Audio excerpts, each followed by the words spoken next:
अस्सलाम वालेकुम। आज हम करेंगे क्वेश्चन नंबर 3 2B एक्सरसाइज है और बुक जो यूज़ कर रहे हैं D2 है, अपडेटेड वेरिएंट 2023 का। क्वेश्चन स्टार्ट करते हैं। क्वेश्चन में है 35 workers are employed to complete a construction project in 16 days. ठीक है, 35 वर्कर्स हैं जो कि कंप्लीट करेंगे। कंस्ट्रक्शन प्रोजेक्ट है एक, ठीक है, एक कोई बिल्डिंग बना रहे हैं, ठीक है, या कोई रोड बना रहे हैं, कुछ भी बना रहे हैं, कोई कंस्ट्रक्शन वर्क है, प्रोजेक्ट है।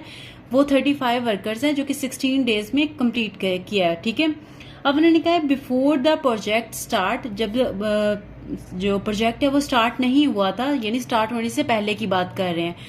The boss of the company is told that the need to complete the project in 14 days. उन्होंने कहा है कि जो बॉस है, यानी कंपनी का जो बॉस है, उसको कह दिया गया था कि यही प्रोजेक्ट हमें 14 डेज में कंप्लीट करके दें।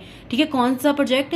कंस्ट्रक्शन प्रोजेक्ट की बात कर रहे हैं। ठीक है, पहले ये था कि 35 वर्कर्स थे, 16 डेज थे। अब उन्होंने कहा है कि अब मुझे यही काम 16 डेज में नहीं चाहिए, मुझे 14 डेज में चाहिए। अब उन्होंने कहा है कि assuming that all the workers that all the same rate. ठीक है, यहाँ पे ये चीज बहुत इंपॉर्टेंट है जो मैंने हाईलाइट की गई है कि यहाँ पे सारे वर्कर्स जो है वो सेम रेट है, सेम काम। रेट का मतलब यहाँ पे ये है कि सेम काम करे। ये नहीं है कि कुछ वर्कर्स जो है वो ज्यादा काम कर रहे हैं, कुछ वर्कर कम काम कर रहे हैं, कुछ काम कर रहे हैं, कुछ नहीं काम कर रहे हैं। नो, सारे वर्कर्स जो है वो सेम काम करेंगे, सेम। ठीक है, और अब यहाँ पे उन्होंने ये जो चीज़ है यहाँ पे बहुत ज़्यादा इंपॉर्टेंट है, जो कि आगे जाके आपको लास्ट में इसके बारे में पता चलेगा कि यहाँ पे क्या चीज़ है। उन्होंने कहा हाउ मेनी मोर वर्कर्स, कितने ज़्यादा आदमी।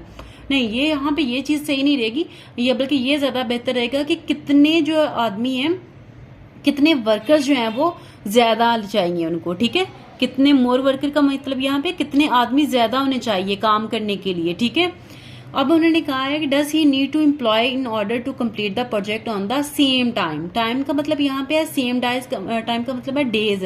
डेज कितने हैं हमारे पास? 16 डेज में यही काम जो है वो हम लोगों ने कंप्लीट करके देना है। ठीक है, तो सबसे पहले जो इसकी असम्पशन है वो लिख लेते हैं। असम्पशन में उन्होंने ये कहा है द नंबर ऑफ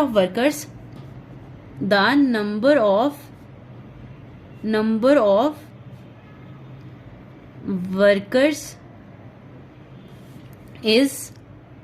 अब यहाँ पे देखना ये है कि ये क्वेश्चन जो है वो इन्वर्सली प्रोपोर्शन का है या डायरेक्टली प्रोपोर्शन का है। तो यहाँ पे देखें 35 डेज थे, ठीक है, सॉरी 35 वर्कर्स थे, तो 16 डेज हो गए। अब यहाँ पे डेज कम हो गए हैं तो हमें वर्कर जो है ऑफ कोर्स ज्यादा चाहिए होंगे। ठीक है, तो अगर एक कम है, ठीक है, यहाँ पे अगर 35 है तो ये 16 है। ठीक है, अब यहाँ पे ये है कि अगर वर्कर डेज कम ज्यादा कर दिए जाएं तो वर्कर हमारे पास क्या होगा? ऑफ कोर्स वो बढ़ जाएंगे। ठीक है, तो यहाँ पे जो चीज यूज की गई है वो है क्वांटिटी यूज की गई है इनवर्सली प्रोपोर्शन की। ठीक है, तो यहाँ पे लिखते हैं the number of worker is inversely proportion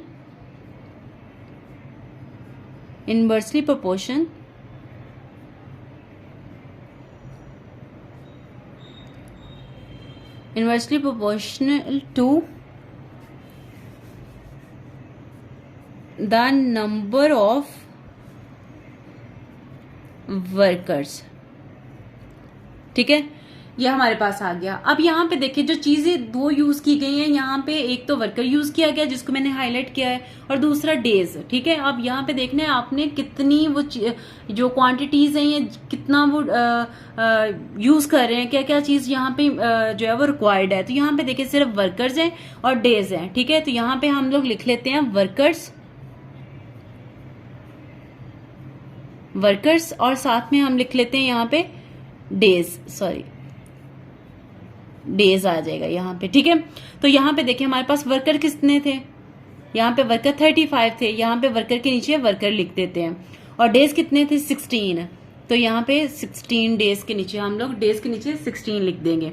इसी तरह अब यहाँ पे देखिए उन्होंने कहा है 14 डेज थे हमारे पास। ठीक है, और यहाँ पे अब हम लोगों ने फाइंड करना है, वर्कर्स को फाइंड करना है कितने वर्कर्स थे। ठीक है, कितने वर्कर काम करेंगे। ठीक है, उनको कितने वर्कर की जरूरत होगी। ठीक है, तो यहाँ इसको मैं लेट कर लेती हूँ x। ठीक है, अब एक चीज याद रखिएगा, जब मैं इनवर्सली प्रोपोर्शन करूंगी ना तो मैं इसको बिल्कुल स्ट्रेट मल्टीप्लाई करूंगी। ठीक है, 35 को इसके साथ मल्टीप्लाई करूंगी और x को 14 के साथ मल्टीप्लाई करूंगी। ठीक है, तो यहाँ पे मेरे पास आ जाएगा 35 multiply by 16 is equal to x 14 multiply by x आ जाएगा। ठीक है, तो 35 को मैं x से मल्टीप्लाई कर लेती हूँ, 16 से मल्टीप्लाई कर लेती हूँ, 35 मल्टीप्लाई बाय 16, तो आंसर मेरे पास आ गया 560 आ गया। ठीक है, 14 को x से मल्टीप्लाई करेंगे 14x आ जाएगा। ठीक है, ये मेरे पास आ गया। अब यहाँ पे 14 इस तरफ आके डिवाइड हो जाएगा और x इधर रह जाएगा। ठीक है, तो इसको मैं डिवाइड कर लेती हूँ, डिवाइडेड बाय 14, तो मेरे पास इसका आंसर आ गया 40।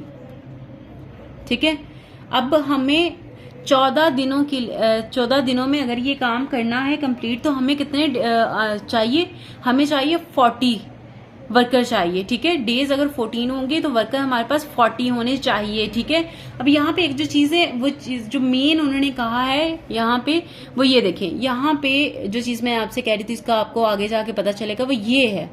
ठीक है, उन्होंने कहा हाउ मेनी मोर वर्कर्स, कितने आदमी उनको ज्यादा चाहिए और चाहिए उनको। ठीक है, पहले कितने आदमी थे हमारे पास, 35।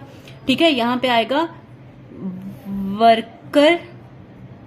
Workers required.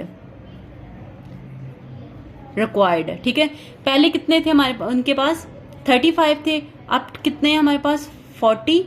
ठीक है, माइनस कर देंगे जो कि हमारे पास ऑलरेडी पहले थे। ठीक है, वो है 35। ठीक है, अब इसको माइनस कर दूंगी तो मेरे पास कितने आ जाएंगे, 5। ठीक है, हमें क्या चाहिए, अगर 14 दिनों में वही काम कंप्लीट करना है तो हमें 35 नहीं है, 35 में कितने उन्होंने कहा है मोर। ठीक है, तो हमें कितने 5 वर्कर्स की और जरूरत है। ठीक है, इसी काम को कंप्लीट करने के लिए। ठीक है, पहले अगर 35 वर्कर्स थे तो हमें 5 वर्कर और चाहिए होंगे यही 14 डेज में काम कंप्लीट करने के लिए। ठीक है,